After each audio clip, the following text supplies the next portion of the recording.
How to fix Facebook page not loading. If you're currently stuck with this issue, in today's video, let me show you a couple of solutions that you can try out. Now, the first and the easiest solution to this is if you're currently on your mobile phone, you can just quit the app of Facebook. So just remove it from the recent list and try to see if the issue is fixed. If this is not the issue with you, the second thing that you can try out is try to clear the app cache. So just tap and hold the app of Facebook, head over to this eye icon.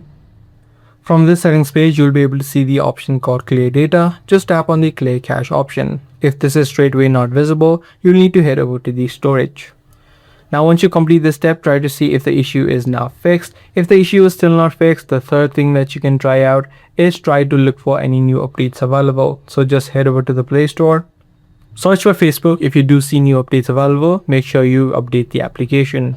Now, if none of these solutions work out for you, the last thing that you can look for is try to log into your Facebook using a browser. Whether you're currently using a desktop or your mobile phone, just open up a web browser, search for facebook.com and try to see if the pages load in there.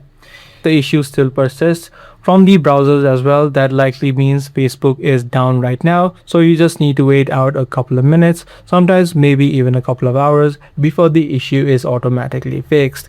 If this guide video did help you out, be sure to subscribe. That's gonna be all for this one. I'll see you in the next video.